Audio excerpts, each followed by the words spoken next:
안녕하세요, 충무이키입니다. 오늘은 이적시장에 대해서 한번 얘기해볼까 합니다. 이제 이적시장은 축구를 보는 우리들에게 또 다른 재미를 주는 요소로 자리 잡았습니다. 이번에 이적해온 저 선수가 과연 얼만큼의 능력을 보여줄지, 돈을 버리게 될지, 아니면 잭팟을 터뜨릴지, 이번에는 어떤 팀이 아슬아슬한 줄다리기를 하면서 대형 선수를 영입할지를요.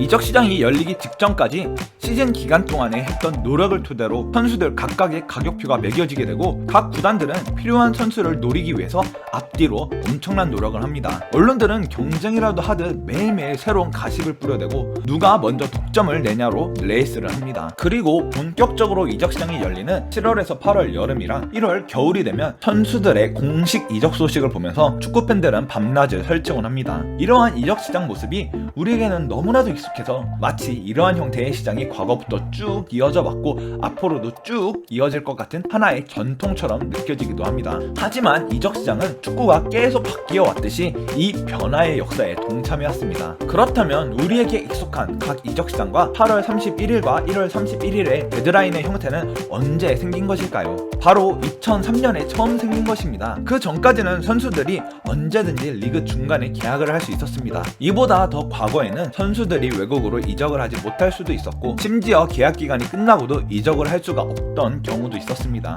그러면 이적이라는 것은 도대체 언제, 어떻게 시작되었으며 어떻게 현재의 모습을 갖추게 되었을까요? 19세기 후반 이전까지 축구 선수들이 돈을 받고 경기를 뛰는 것은 불법이었습니다. 스포츠는 순수해야 한다라는 아마추어리즘이 깊게 자리 잡아 있었죠. 돈을 안 받고 선수들이 뛰다 보니 선수들이 이 팀 저 팀 옮겨다니면서 여러 클럽에서 뛰는 경우는 흔한 일이었습니다. 이러한 풍토가 바뀌게 된 것은 1885년 프로축구, 즉 프로페셔널리즘이 생기면서였습니다. 넷플릭스 드라마 잉글리시 게임이 바로 이 시기를 다룬 드라마입니다. 드라마의 주인공으로 나온 퍼거스 수터와 지미 러브가 바로 돈을 받고 뛴 최초의 프로 선수였습니다. 이렇게 선수들이 프로가 되어 돈을 받게 되면서 돈을 받은 선수가 여기저기에서 뛰는 것을 방지하기 위해 축구협회는 선수 등록제를 도입했습니다. 한번 등록된 선수는 한 시즌 동안 FA와 등록된 구단의 허락 없이는 다른 클럽에 갈 수 없게 한 것이죠. 문제는 이것이 계약 기간을 넘어서까지 적용되었다는 것입니다. 당시 돈 많은 부자 클럽들이 선수들을 쓸어갈까봐 걱정했던 FA는 계약 기간이 끝난 이후에도 구단이 선수에 대한 권리를 갖게 했습니다. 이 제도가 리테인 앤 트랜스퍼이며 말 그대로 보유와 이적에 대해 명시했습니다. 내용을 번역해보면 구단은 계약 기간이 끝난 이후에도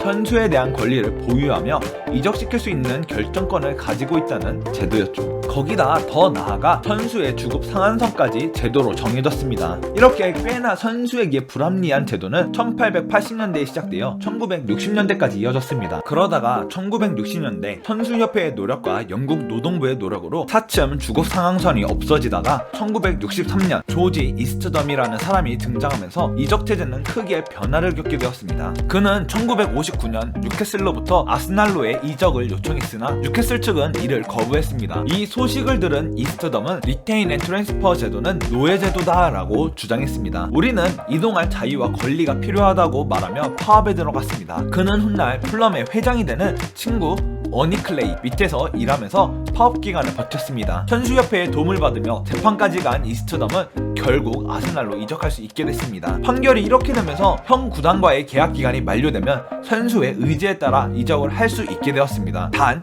이적료를 낸다면 말입니다. 여전히 계약 기간이 끝나도 이적하려면 이적료가 있어야만 했습니다. 이 제도가 깨지기까지 선수들은 30년이라는 세월을 더 기다려야 했습니다. 그리고 이 제도를 깬 남자가 있었으니 바로 장 마르크 보스만입니다. 어쩌면 이 보스만이라는 사람은 펠레, 마라도나, 크루이프, 베켄바우어 등 축구계의 레전드만큼 혹은 그들보다 더 축구계를 바꾼 사람이라고 해도 과언이 아닐 수가 있습니다. 1990년 벨기에 리그 리에주에서 뛰었던 보스만은 1990년 계약기간 만료를 눈앞에 두고 프랑스 리그의 덩케르크로 이적하려 했습니다. 하지만 덩케르크의 이적료가 만족스럽지 않았던 리에주는 이적 협상을 중단했고 보스만에게 지불하던 주급을 4분의 1로 깎아서 지급했습니다. 보스만 입장에서는 갑자기 원하는 팀으로 이적도 못하게 되고 수입 역시 반에 반토막이 된 것이죠. 보스만은 RC 리에주를 고소하기로 마음먹었습니다. 그는 벨기에 FA와 UEFA를 상대로 바로 EU 유럽 사법재판소에 소송을 걸었습니다. 당시 EU는 1992년 마스리트 조약에 서명하면서 유럽 전역의 노동운동의 자유를 허용했습니다. 그러한 분위기에 따라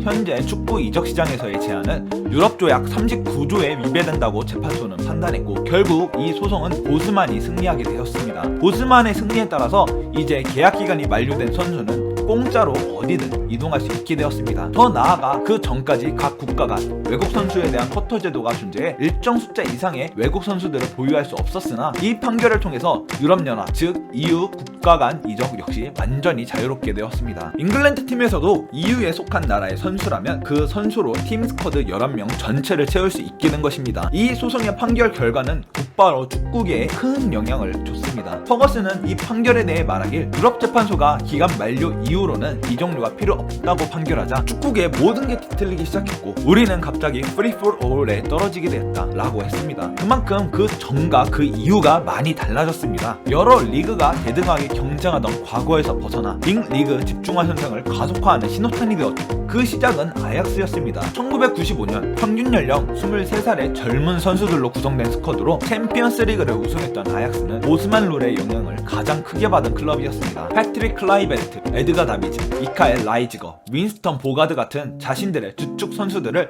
다 자유이적으로 떠나보냈습니다. 미하엘 판프라흐 아약스 전 회장은 보스만 룰 도입 이후로 모든 것이 바뀌었죠. 우리는 클라이베르트를 이적료 없이 AC 밀란에 보내게 됐는데, 그곳에서 성공하지 못한 클라이베르트를 밀란은 1년 만에 1200만 유로의 이적료를 받고 바르셀로나에 팔았습니다. 정작 그를 12년, 13년간 육성한 아약스는 돈 한 푼 받지 못했는데 말이죠 라고 얘기할 정도였습니다. 물론 이적료 없이 선수를 내주게 된 구단은 육성비라는 명목의 위로금을 받았지만, 이는 별다른 위로가 될 수 없었습니다. 아약스, 레드스타 베오그라드, 슈테아와 부쿠레슈티 같은 팀들이 그들이 가진 최고의 선수들을 지켜내며 유럽대회 우승에 도전할 수 있는 시대는 이로써 막을 내리게 됐습니다. 하지만 그렇다고 해서 보스만이 했던 주장이 틀렸다고 보면 안 됩니다. 보스만은 선수들의 권리를 증치했던 것 뿐입니다. 선수들은 그 전과 다르게 좀 더 많은 주급을 받게 되었고, 이적의 자유가 생기게 된 것이죠. 그때의 보스만은 현재 보스만 룰이라고 불리는 결과의 덕을 못 봤습니다. 3년이라는 시간을 재판으로 보냈기 때문이죠.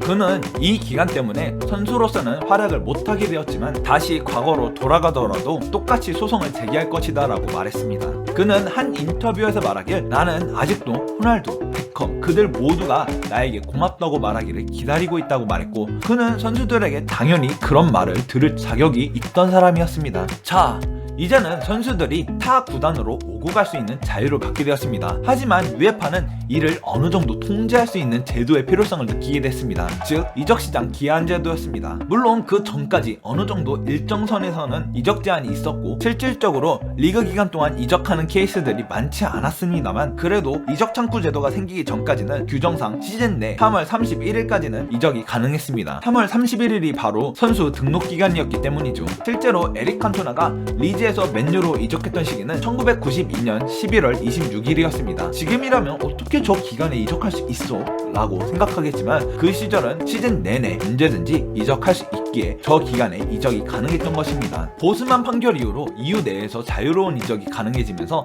시즌 내내 이적이 가능해지는 문제는 중소클럽과 중소리그에게 큰 타격이 될 수 있기에 UEFA는 이에 대한 제약을 가하려고 했고, 다른 리그와 합의 끝에 UEFA는 드디어 2002년에 이적 시장은 여름과 겨울 총 2번 열린다라고 공표했습니다. 이 이후부터 현재까지 임대, 서드파티, 웹스터 등등 수많은 이적 관련 변화가 있었습니다. 이렇게 우리가 알고 있는 이적 시장은 그 모습을 드러낸 지 아직 20년도 채 안 됐다는 것을 알 수 있었습니다. 아마 몇십 년 뒤에 이적 시장은 또 격변을 겪을 수도 있고, 어쩌면 현재 논의되고 있는 슈퍼리가 탄생하게 된다면 이에 대한 나비 효과로 우리가 아는 이적 시장과는 또 다른 이적 시장이 만들어질 수도 있겠죠. 어떤 새로운 물결이 우리를 맞이할지 기대가 됩니다. 이상 충무이키였습니다.